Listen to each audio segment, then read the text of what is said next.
हरे कृष्णा। इस पवित्र कार्तिक मास में आप सबका स्वागत है। भगवान श्री हरि को अत्यंत प्रिय है ये कार्तिक मास, और इस कार्तिक मास में भी यदि कोई भी मनुष्य पूर्ण श्रद्धा और भक्ति भाव से भगवान की प्रिया तुलसी देवी की आराधना करता है तो फिर तो श्री कृष्ण उन पर बहुत ज्यादा प्रसन्न हो जाते हैं। इस विशेष कार्तिक मास में श्रीमती तुलसी देवी की विशेष पूजा, आराधना और स्तुति करने का अनेक गुना अधिक फल प्राप्त होता है, और इस मास में तुलसी देवी की सेवा से वे अत्यधिक हम पर प्रसन्न भी होती हैं। और जैसा कि आप जानते हैं, तुलसी महारानी की सेवा करके उन्हें प्रसन्न करने से ही भगवान श्री कृष्ण की भक्ति हमें प्राप्त होती है, क्योंकि श्रीमती तुलसी महारानी भक्ति प्रदायिनी है। तो इस कार्तिक महात्म्य कथा श्रृंखला की कड़ियों में इस समय हम तुलसी महारानी के विशेष महत्व की चर्चा कर रहे हैं। इसी कथा श्रृंखला की पिछली कड़ी में हमने सुना था कि भगवान शिव अपने पुत्र स्कंद यानी कार्तिकेय जी को तुलसी महारानी की महिमा के विषय में वर्णन करते हैं। जब अनेक श्लोकों द्वारा उन्होंने तुलसी देवी की महिमा का गान कर लिया, उसके बाद स्वयं भगवान महादेव ने अपने पुत्र से ये कहा कि हे पुत्र, तुलसी देवी की संपूर्ण महिमा का वर्णन करना असंभव है, इसलिए उनसे सिर्फ प्रार्थना और याचना ही करनी चाहिए, उनकी सेवा और पूजा करनी चाहिए, और इस प्रकार उनसे भगवान की भक्ति की प्रार्थना करनी चाहिए। तो चलिए आज की इस कथा श्रृंखला को आगे बढ़ाते हुए हम एक और कथा का श्रवण करते हैं। इस कथा का वर्णन हमें स्कंद पुराण में प्राप्त होता है। स्कंद पुराण के वैष्णव खंड में भक्ति प्रदायिनी तुलसी महारानी की महिमा का वर्णन करते हुए स्वयं भगवान नारायण ने कहा, हे ब्रह्मा जी, जो भी मनुष्य इन तुलसी देवी की मंजरियों से मेरी पूजा करता है वो इस वैकुंठ में आने का अधिकारी बन जाता है। जो भी मनुष्य तुलसी का पौधा लगाकर उसके पत्तों से मेरी पूजा करता है वो मेरे निवास स्थान श्वेत द्वीप में परम आनंद का अनुभव करता है। जो भी मनुष्य तुलसी दल से प्रतिदिन मुझ लक्ष्मीपति की पूजा करता है उसके बड़े से बड़े पाप का भी मैं नाश कर देता हूँ। तो फिर उसके छोटे मोटे पापों का तो बात ही क्या करना। बृहद नारदीय पुराण में एक सुंदर श्लोक आता है, वर्ज्यं पर्युषितं पुष्पं वर्ज्यं पर्युषितं जलम न वर्ज्यं तुलसी पत्रं न वर्ज्यं जाह्नवी जलम। यानी बासी फूल और बासी जल पूजा के लिए उपयुक्त नहीं माना जाता, लेकिन तुलसी दल और गंगा जल बासी होने पर भी वर्जित नहीं माना जाता। पद्म पुराण एक और बात की पुष्टि करता है, दर्शनम नर्मदायास्तु गंगा स्नानम विशांबर तुलसी दल संस्पर्शः सममे तत्रयं स्मृतम्। यानी नर्मदा का दर्शन, गंगा नदी में स्नान और तुलसी पत्र का स्पर्श, इनका महत्व एक जैसा ही माना जाता है। इस विषय में आगे वर्णन करते हुए भगवान नारायण ब्रह्मा जी से कहते हैं, जो भी व्यक्ति तुलसी मंजरी से मेरी पूजा करता है वो इस भव सागर से मुक्त हो जाता है। जो व्यक्ति तुलसी के पौधा को लगाकर उसके पत्तों से मेरी पूजा करता है वो मेरे निवास स्थान को हमेशा हमेशा के लिए प्राप्त कर लेता है। जो भी मनुष्य भक्ति भाव पूर्वक तुलसी दल द्वारा मेरी पूजा करता है उसके समस्त पापों का नाश मैं स्वयं कर देता हूँ। ब्रह्म वैवर्त पुराण में एक और श्लोक आता है, गवामायुत दानेन यत्कलं लभते नरः तुलसी पत्र दानेन तत्फलं कार्तिके सति।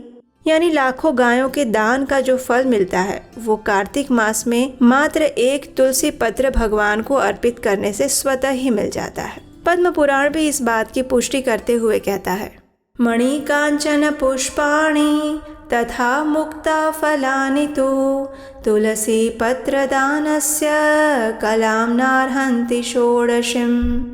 यानी मणि, स्वर्ण, पुष्प, मोती इत्यादि तो तुलसी पत्र दान की 16वीं कला के बराबर भी नहीं आते। भगवान आगे कहते हैं कि बिल्व पत्र, शमी पत्र, चमेली पत्र और कमल तथा कौस्तुभ मणि से भी ज्यादा मुझे तुलसी दल प्रिय हैं। अब भगवान कुछ विशेष सुझाव दे रहे हैं। भगवान कहते हैं कि जिसके पत्ते कटे ना हो, यानी कि जो तुलसी पत्र आधा ना हो, जो मंजरी के साथ हो, ऐसे तुलसी मुझे लक्ष्मी के समान प्रिय है। जिस प्रकार कृष्ण और शुक्ल पक्ष की दोनों ही एकादशी मुझे प्रिय रहती हैं, उसी प्रकार चाहे राम तुलसी हो या कृष्ण तुलसी, दोनों ही मुझे अत्यंत प्रिय हैं। इससे एक और कदम आगे बढ़ाते हुए भगवान ये भी कहते हैं कि जो भी व्यक्ति मेरी पूजा के लिए अगर कोई तुलसी पत्र मांगता है तो उसे वो साफ करके धो के उस तुलसी पत्र को देता है और अन्य भक्तों को भी वो तुलसी दल अर्पण करता है, वैसा मनुष्य भी मेरे अविनाशी धाम को प्राप्त कर लेता है। तो इस प्रकार भगवान श्री हरि ने ब्रह्मा जी से तुलसी दल की महिमा के विषय में बात की। श्रीमद् भागवतम में श्रील शुकदेव गोस्वामी वर्णन करते हुए तीसरे स्कंद के 15वें अध्याय में कहते हैं कि किस प्रकार 4 कुमार जब भगवान के दर्शन करने के लिए आए थे तो उस समय वे तुलसी मंजरी की सुगंध से ही आकृष्ट हो गए थे। उसमें सुंदर सा ये श्लोक आता है, तस्यारविंद नयनस्य पदारविंद किंजल्कमिश्र तुलसी मकरंद वायुः अंतर्गत स्वविवरेण चकार तेषां संक्षोभमक्षरजुषामपि चित्ततन्वोः।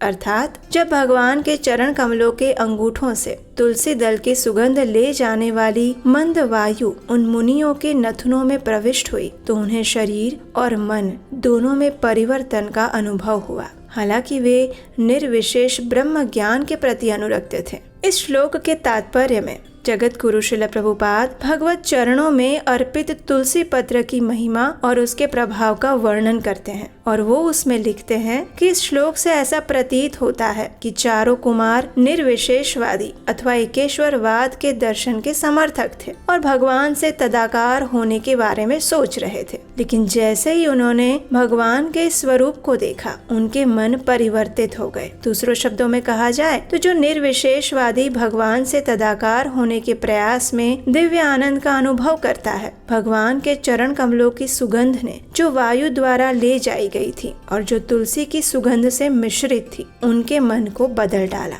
उन्होंने परमेश्वर से एकाकार होने के बजाय उनका भक्त बनना श्रेष्ठतर समझा। भगवान के चरण कमलों का सेवक बनना भगवान से तदाकार होने से श्रेष्ठतर माना गया है। इसके साथ साथ एक समय श्रील प्रभुपाद ने एक प्रवचन में भी कहा था कि नाक से हम सूंघते हैं। कृष्ण भावना में सूंघने का अर्थ है कि हमें अच्छे फूल और तुलसी भगवान के चरणों में अर्पित करने चाहिए और हमें उनका प्रसाद स्वीकार करना चाहिए। पुजारी अर्पित करेगा और यदि हम उन्हें सूंघते हैं हमारी सूंघने की शक्ति पूर्ण हो जाती है। ये 4 कुमार पहले ब्रह्मवादी थे, लेकिन भगवान विष्णु के चरणों पर अर्पित इस तुलसी दल को सूंघने के बाद ये साकारवादी बन गए। तो यही अवसर है, अगर कोई भी भगवान को अर्पित फूल या तुलसी पत्र को सूंघता है या फिर विष्णु प्रसाद को चखता है और भगवान के स्वरूप का दर्शन करता है तो वो अपने अंदर कृष्ण भावना को विकसित कर लेता है और यही अच्छा अवसर है। तो इस प्रकार जो भी व्यक्ति किसी भी प्रकार से तुलसी देवी के संपर्क में आता है तो वो अपनी समस्त मिथ्या धारणाओं का त्याग करके परम भगवान के चरणों में पूर्णतया समर्पित हो जाता है।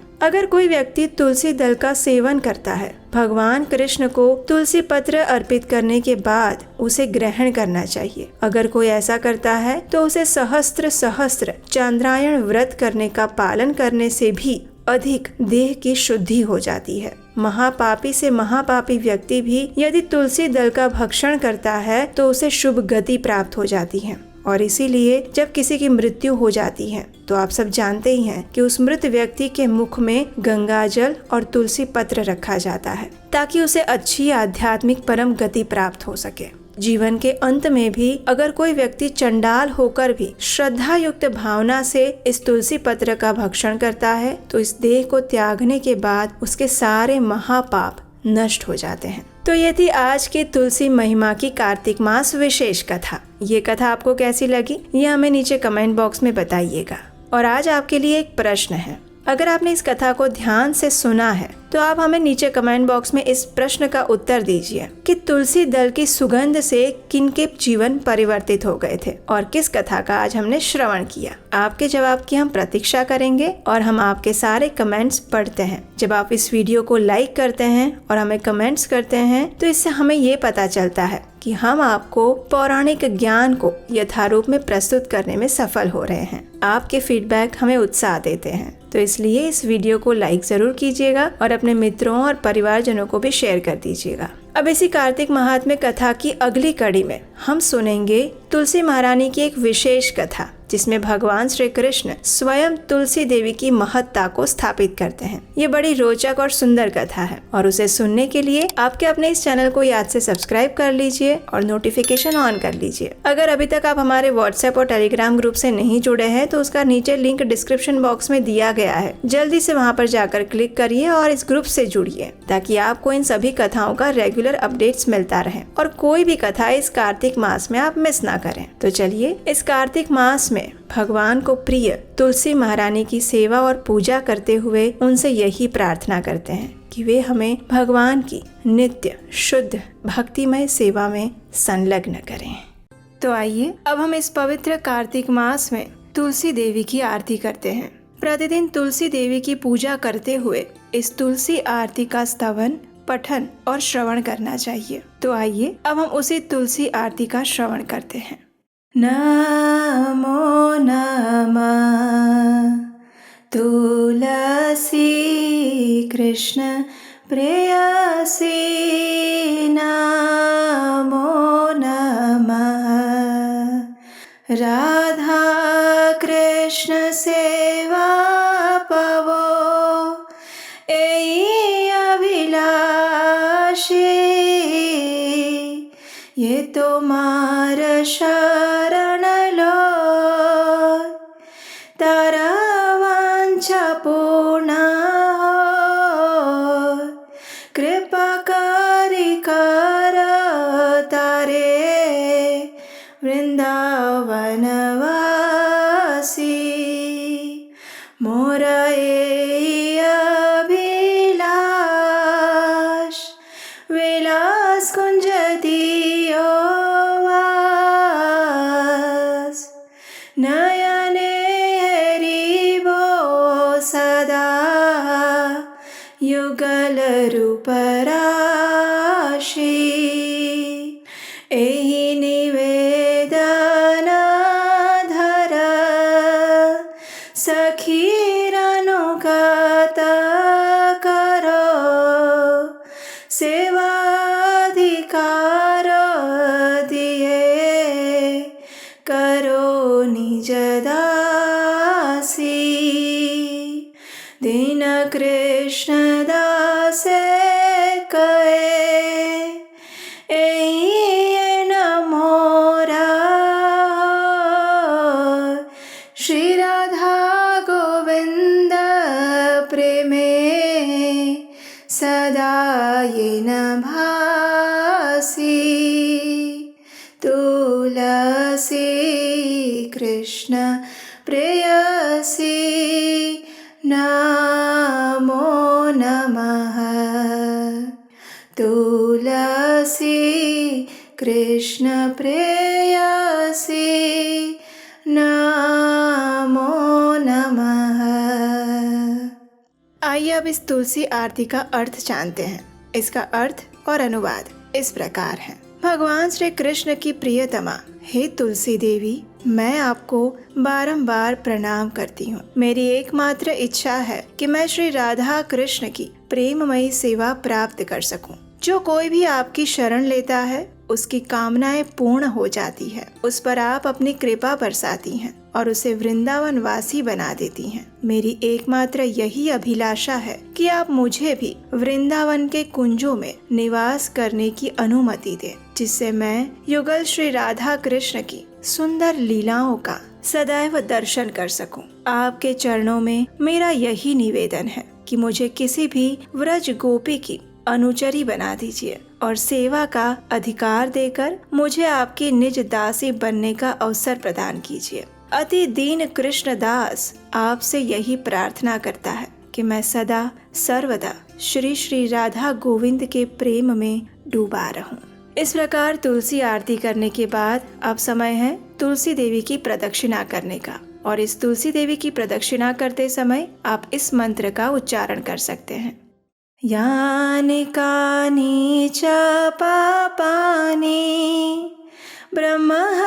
ब्रह्महत्यादिकानि च तानि तानि प्राणाशन्ति प्रदक्षिण पदे पदे।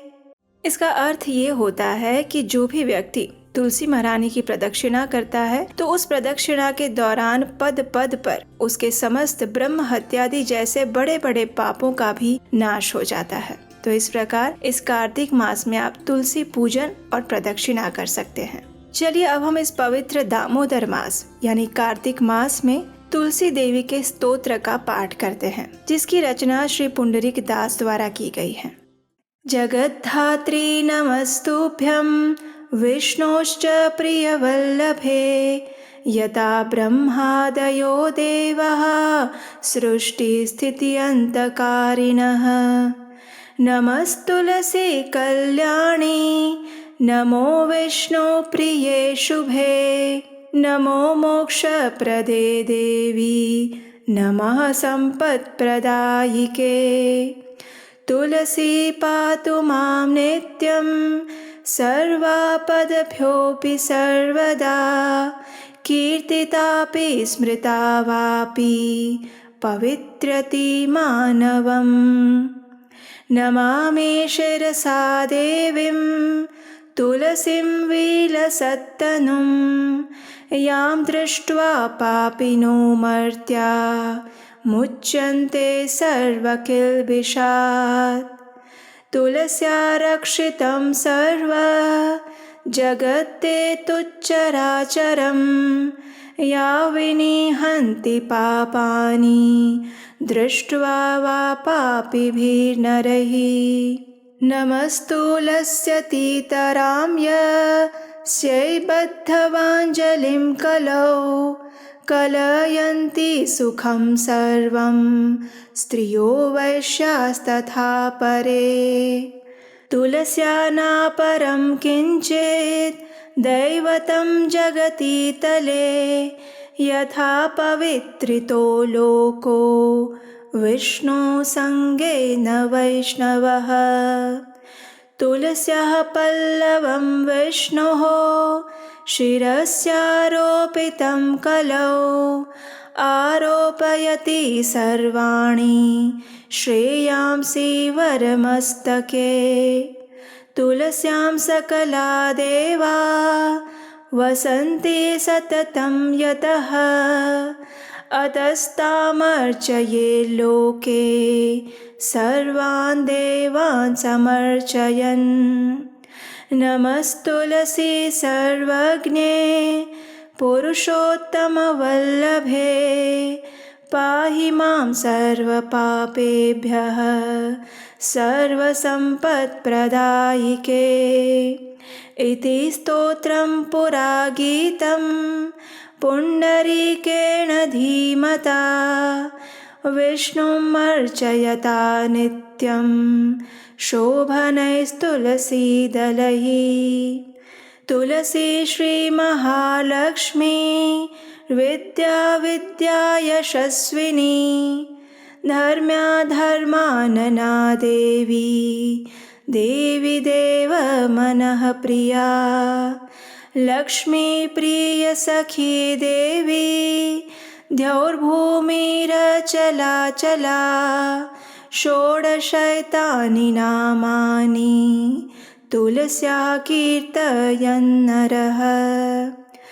लभते सुतरां भक्तिम् अन्ते विष्णुपदं लभेत्। तुलसी भूर्महालक्ष्मीः पद्मिनी श्रीहरिप्रिया।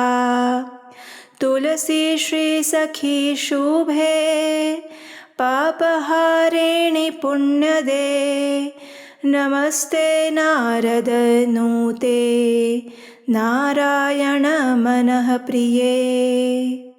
आइए अब इस तुलसी स्तोत्र का अनुवाद और भावार्थ समझते हैं। श्रीमती तुलसी देवी ब्रह्मांड की माता और भगवान विष्णु की परम प्रिय संगिनी है, जिनके कारण ब्रह्मा आदि देवता सृजन, पालन और संहार के कार्य संपन्न करते हैं। हे श्रीमती तुलसी देवी, मैं आपको दंडवत प्रणाम करता हूँ। आप सद्गुणी हैं, कल्याणकारी हैं और भगवान विष्णु को प्रिय है। आप धन, संपत्ति और मुक्ति प्रदान करने वाली हैं। श्रीमती तुलसी देवी प्रत्येक स्थिति में समस्त विपदाओं से निरंतर मेरी रक्षा करें। आपकी स्तुति और मात्र स्मरण करने से ही लोगों को पवित्र कर देता है। मैं श्रीमती तुलसी देवी को शीश झुकाकर प्रणाम करता हूँ, जिनका तेजवान और दमकदार रूप, जिसको देखकर पापी नश्वर मनुष्य समस्त दोषों से मुक्त हो जाते हैं। समस्त चर और अचर वस्तुओं सहित इस संपूर्ण जगत की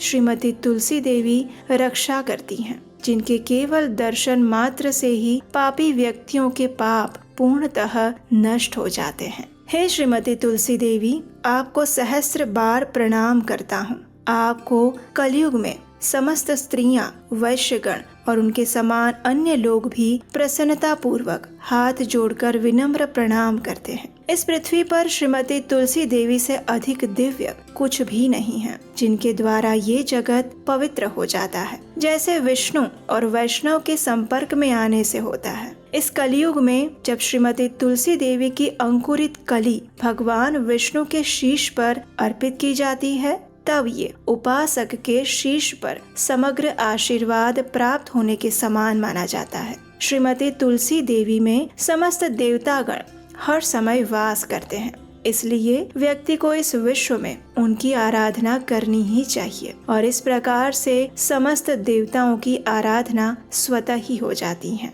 सर्वज्ञानी और परम पुरुष की अत्यंत प्रिय श्रीमती तुलसी देवी, मैं आपको दंडवत प्रणाम करता हूँ। आप संपूर्ण धन संपत्ति प्रदान करती हैं। कृपा करके मेरे समस्त पापों से मेरी रक्षा कीजिए। अतः ये प्रार्थना पहले के समय में बुद्धिमान पुंडरीक द्वारा गाई गई है। व्यक्ति को श्रीमती तुलसी देवी की सुंदर पत्तियों को नियमित रूप से अर्पित करते हुए सदैव ही भगवान विष्णु की आराधना करनी चाहिए। मनुष्य को श्रीमती तुलसी देवी के इन 16 नामों का उच्चारण करना चाहिए। तुलसी, श्री, महालक्ष्मी, विद्या, अविद्या, यशस्विनी, धर्मया, धर्मानना, वृंदा, देवी देव मनः प्रिया, लक्ष्मी प्रिय सखी, देवी, द्यौ, भूमि, अचला और चला। वह और अधिक निष्ठा और भक्ति प्राप्त करता है और अंत में भगवान विष्णु के धाम को प्राप्त करता है। श्रीमती तुलसी देवी भूमि, महालक्ष्मी, पद्मिनी तथा श्री हरि प्रिया के नाम से भी जानी जाती हैं। मैं श्रीमती तुलसी देवी को बारंबार दंडवत प्रणाम करता हूँ। आप श्रीमती लक्ष्मी देवी की अत्यंत प्रिय मित्र, शुभ चिंतक, पापों को हरने वाली, आध्यात्मिक गुणों को प्रदान करने वाली, नारद मुनि द्वारा प्रशंसनीय और भगवान श्री नारायण के मन की प्रिया हैं। इस प्रकार प्रतिदिन इस कार्तिक मास में इस तुलसी स्तोत्र का पठन और श्रवण करना अत्यंत पुण्यशाली माना गया है। तो आइए इस परम मंगलमय कार्तिक मास में अब हम तुलसी अष्टकम का पाठ करते हैं। इस अष्टकम का वर्णन हमें ब्रह्म वैवर्त पुराण में मिलता है। एक समय जब तुलसी देवी भगवान से रुष्ट होकर अंतर्धान हो गई थी, उस समय भगवान उनके विरह में आतुर होकर वृंदावन चले गए और उन्होंने वहाँ पर तुलसी देवी की पूजा और स्तुति की। और उस समय उन्होंने जिस मंत्र और स्तोत्र की रचना की थी, वो स्तोत्र इस प्रकार है। श्री भगवानुवाच वृन्दारूपाश्च वृक्षाश्च यदैकत्र भवन्ति च विदुर्बोधास्तेन वृन्दां मत्प्रियां तां भजाम्यहम्। पुरा बभूव या देवी त्वादौ वृन्दावने वने तेन वृन्दावनी ख्याता सौभाग्यां तं भजाम्यहम्। असंख्येषु च विश्वेषु पूजिताया निरन्तरं तेन विश्वपूजिताख्यां जगत्पूज्यां भजाम्यहम्। असंख्यानि च विश्वानि पवित्राणि यया सदा तां विश्वपावनीं देवीं वीरहेण स्मराम्यहम्। देवानतुष्टः पुष्पाणां समूहेन यया विना तां पुष्पसारां शुद्धां च द्रष्टुमिच्छामि शोकतः। विश्वे यत्प्राप्तिमात्रेण भक्तानन्दो भवेत् ध्रुवम्। नन्दिनी तेन विख्याता सा प्रीता भवताद्धि मे। यस्या देव्यास्तुला नास्ति विश्वेषु निखिलेषु च। तुलसी तेन विख्यातां यामि शरणं प्रियाम्। कृष्ण जीवन रूपाया शश्वत्प्रियतमा सती। तेन कृष्ण जीवनीति मम रक्षतु जीवनम्। मम रक्षतु जीवनम्। आइए अब हम इस तुलसी अष्टकम का अर्थ जानते हैं। श्री भगवान ने कहा, जब वृंदा रूप वृक्ष एकत्र होते हैं तब वृक्ष समुदाय अथवा वन को बूढ़जन वृंदा कहते हैं। ऐसी वृंदा नाम से प्रसिद्ध अपनी प्रिया तुलसी की मैं उपासना करता हूँ, जो देवी प्राचीन काल में वृंदावन में प्रकट हुई थी, अतएव जिसे वृंदावनी कहते हैं। उस सौभाग्यवती देवी की मैं उपासना करता हूँ, जो असंख्य वृक्षों में निरंतर पूजा प्राप्त करती हैं। अतः जिनका नाम विश्व पूजिता पड़ा है, उस जगत पूज्या देवी की मैं उपासना करता हूँ। हे देवी, जिसने सदा अनंत विश्वों को पवित्र किया है, उस विश्व पावनी देवी का मैं विरह से आतुर होकर स्मरण करता हूँ, जिसके बिना अन्य पुष्प समूहों के अर्पण करने पर देवता प्रसन्न नहीं होते। ऐसी पुष्प सारा, पुष्पों में सार भूता शुद्ध स्वरूपिणी तुलसी देवी का मैं शोक से व्याकुल होकर दर्शन करना चाहता हूँ। संसार में जिसकी प्राप्ति मात्र से भक्त परम आनंदित हो जाता है, इसलिए नंदिनी नाम से जिसकी प्रसिद्धि है, वे भगवती तुलसी देवी अब मुझ पर प्रसन्न हो जाए। जिस देवी की अखिल विश्व में कहीं तुलना नहीं है, अतएव जो तुलसी कहलाती हैं, उस अपनी प्रिया की मैं शरण ग्रहण कर रहा हूँ। वह साध्वी तुलसी वृंदा रूप से भगवान श्री कृष्ण की जीवन स्वरूपा है और उनकी सदा प्रियतमा होने से कृष्ण जीवनी नाम से विख्यात है। वो देवी तुलसी मेरे जीवन की रक्षा करे।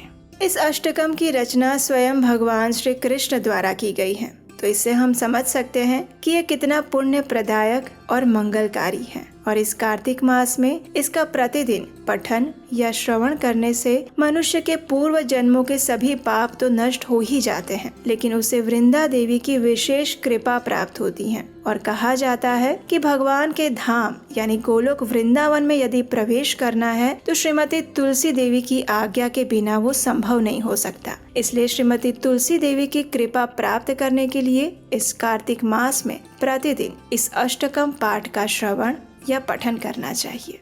हरे कृष्णा।